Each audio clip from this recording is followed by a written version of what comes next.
Halo, saya Fajar Nugros, saya sutradara film Inang dan di sebelah kiri saya. Oh. Halo semuanya, saya Rania Putrisari. Di sini saya berperan sebagai Nita. Halo semuanya, saya Naysila Mirdad, di sini berperan sebagai Wulan. Halo juga, saya Lydia Kandou. Ini anak saya asli.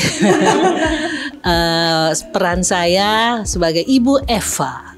Nek bocah lahir kebu kasat kudu diruwat. Sing olo-olo kuwi mau dirampuni dina kuwi. Dina kawula saking sedaya pagebluk makar lan mungkur ugi kacilakan.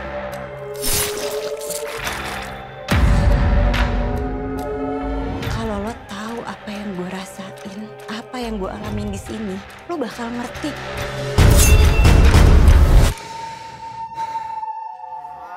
Gila ya lo dapet anak dari cowok di FB.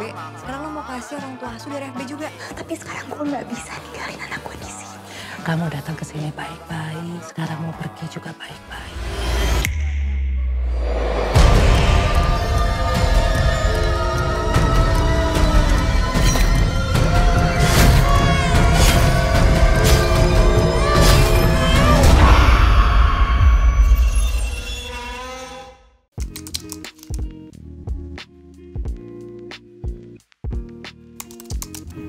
Karena dari awal saya memang suka pengen membuat sesuatu yang baru ya. Biasanya udah 1 tahun bikin komedi dan drama dan pengen membuat sesuatu yang beda lah gitu. Dan tentunya beda itu nggak asal beda, supaya tetap ada marketnya, tetap ada penontonnya gitu ya. Dan nggak susah untuk mendobrak sesuatu yang baru-baru banget, beda-beda banget lah gitu. Dan ya pilihannya kalau nggak action ya mungkin horor gitu. Dan action kan kalau kemarin waktu pandemi terlalu heavy, terlalu istilahnya terlalu repot di era pandemi untuk di-syuting di pandemi, jadi pilihannya kita ke horor.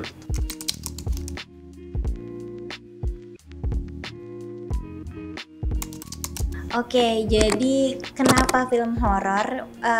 Karena begitu aku baca ceritanya, aku tertarik banget. Aku jadi berpikir kalau aku melewatkan film ini, aku akan sangat menyayangkan nantinya gitu. Nah, akhirnya aku ada di sinilah berperan sebagai Wulan.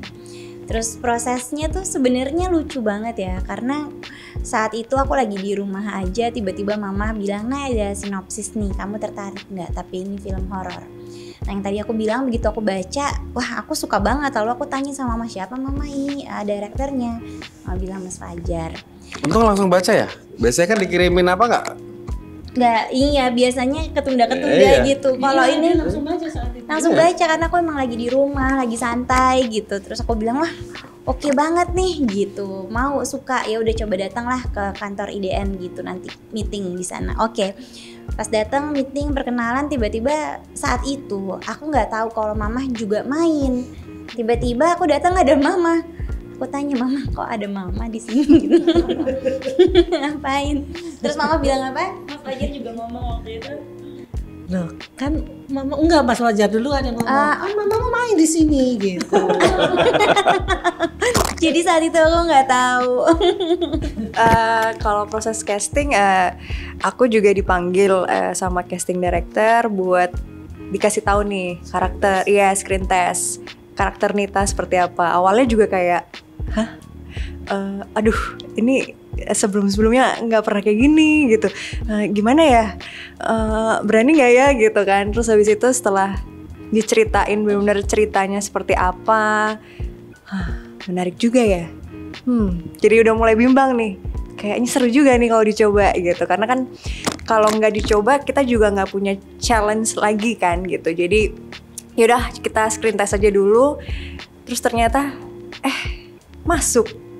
Jadi ya udah disiksanya setelah itu deh. Gitu.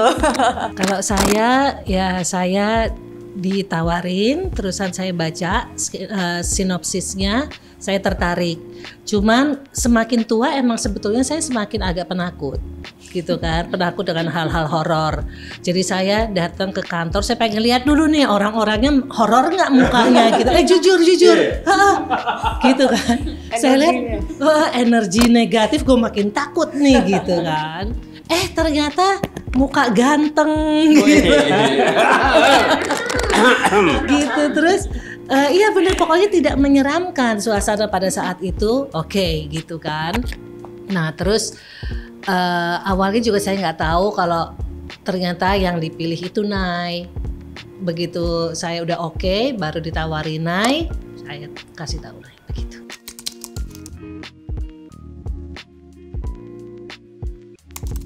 Ya sebenarnya kan kita ngelihat kemampuan dia punya pengalaman. Jadi ini sebenarnya kan kebutuhan dramanya memang sangat tebal ya untuk karakternya Sinai gitu. Karena ini soal single woman di kota besar gitu. Bagaimana dia survive, bagaimana dia menghadapi segala tantangan dan berusaha bangkit gitu. Dan karakternya Nai cocok untuk basic karakter si Wulan itu sendiri gitu. Jadi dia udah ada skill drama, acting dramanya cukup kuat. Nah kemudian tinggal kita bawa karakter itu, kita hidupkan di sosok Wulan yang berbeda dengan peran-peran yang dia alami sebelumnya gitu, yang dia jalani sebelumnya. Jadi menurutku dari basic karakter dan pengalamannya dia udah pas dulu dengan ada basicnya dulu untuk karakter Wulan di film ini gitu.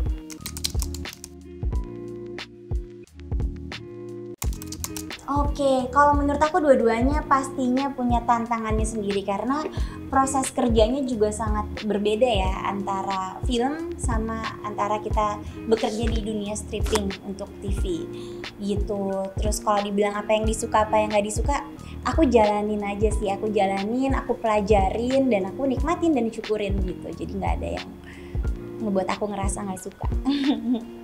Ya, oke. Mama? Iya Mama jawab. Tenang. Bedanya kalau stripping itu panjangnya nggak jelas, terus kita nggak tahu kapan berhentinya dan bisa anytime kita selesai gitu. Nggak bisa bikin janji sama orang lain karena schedule-nya juga nggak jelas. Tapi kalau di film kita udah ketahuan tuh sekian hari shooting days, terusan hari ini kita syuting apa aja, scene berapa. Jadi persiapan mental, persiapan kita untuk persiapan kita untuk berkarakter di situ, di scene itu, di plot itu, jadi lebih yakin gitu. Kalau stripping kan apa nih yang mau, kita belum tahu, kadang-kadang seperti itu juga kan, on the spot. Jadi kadang-kadang kita langsung nyari, aduh gua mesti ngapain gitu. Nah kalau layar lebar enggak, kita bisa bikin persiapan itu dari rumah gitu. Sama mungkin ini kali ya proses kerjanya. Kalau di film kan yang tadi Mama bilang persiapannya tuh udah mateng dari sebelum kita mulai syuting gitu, kayak dari proses reading semua dimatengin di sana. Tapi kalau kita kerja di stripping, di TV, semuanya harus serba instan. Satu episode harus bisa diselesaikan, kadang 2-3 episode dalam satu hari.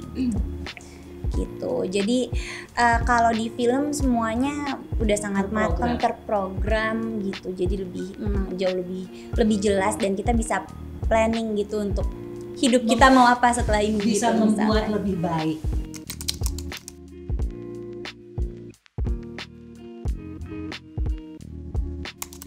Ya catatan pentingku adalah membuat horor itu nggak gampang gitu. Kita harus punya treatment khusus untuk membangun situasinya, membangun lingkungannya, membangun ruangnya yang mencekam gitu. Dan kalau aktor-aktornya sudah berakting takut tapi lingkungannya nggak nakutin kan malah jadi lucu, jadi komedi. Dia nih kenapa nih orang terang kok penontonnya tidak ikutan merasa takut, kan PR gitu. Jadi semuanya harus match dan itu menurutku adalah catatan paling penting kedepannya kalau saya membuat lagi buat film. Jadi yang bilang horor itu dulu gampang, tinggal digelap-gelapin aja semuanya, nggak gitu juga. Idenya tetap harus kuat dan sebagainya. Kita harus ada penawaran baru kepada penonton supaya mereka tertarik buat pergi menonton film dan merasakan experience-nya di bioskop. Jadi Inang kan kita bikin buat bioskop. Jadi kalau ingin tahu rasanya benar-benar mencekam dan kelam gitu ya, paling tepat nontonnya di bioskop. Kalau aku apa ya, ini kan baru banget buat aku untuk satu untuk main film, kedua apalagi di sini kan horor, thriller, menegangkan, menakutkan. Persiapannya adalah persiapan mental. Persiapan mental sama persiapan fisik gitu. Pastinya sih itu.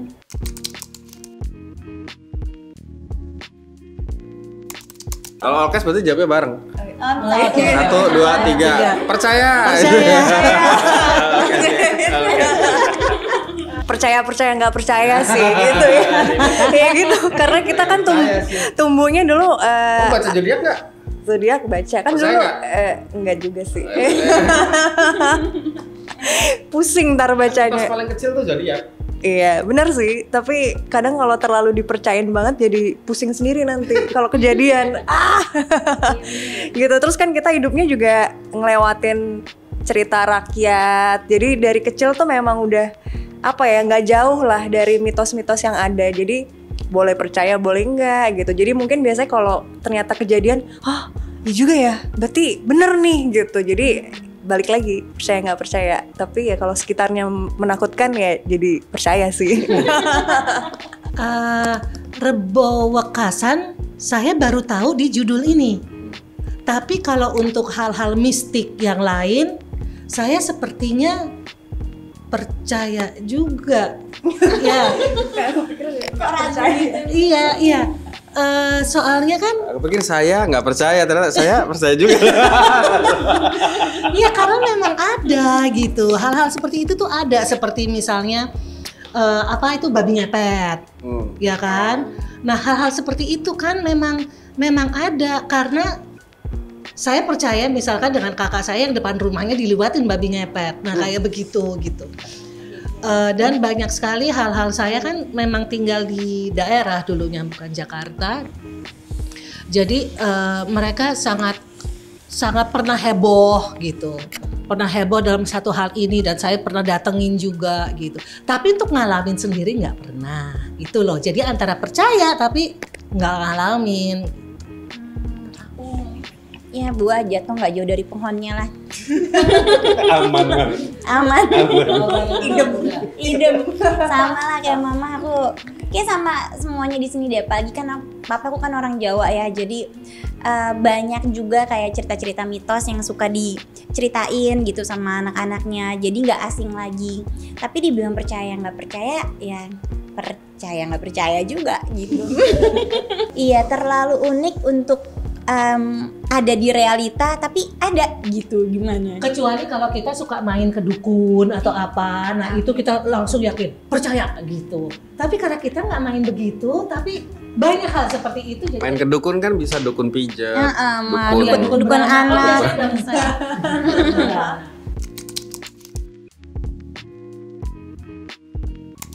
Buat saya sih semua scene berat karena ini hal baru bagi saya ya. Pasti kan nggak ada yang enteng ya. Idem. Semua berat, semua punya tantangannya sendiri. Jadi Rania orang tuanya nggak boleh nonton. Dibukanya di sini. jangan nonton ya. Nanti kaget. Nanti shock lagi mama papanya Rania lihat Rania kayak gitu. Berat semuanya berat lah pasti. Sebenarnya ada yang paling berat aku pengen cerita, tapi ini adalah scene. Iya gitu, spoiler dong. Aku nggak bisa cerita. Tangannya udah gini. Tahan. kamu apa yang paling berat? Jadi waktu itu scene sekian, nggak bisa diceritain. Spoiler. Pokoknya ada. Ada lah mam, ada. Ya sequelnya ada kalau tanggal 13 kalian semua ke bioskop Oktober ini dan nonton rame-rame sampai penontonnya 1.300.000. Amin. Lebih ya? Baru kita bikin sequelnya buat kalian semua. Lebih mencekam. Lebih dong. Amin, lebih lah. Kan harus lihat si Nay ngapain di sequelnya. Halo teman-teman. Jangan lupa nonton film Inang di bioskop mulai 13 Oktober 2022.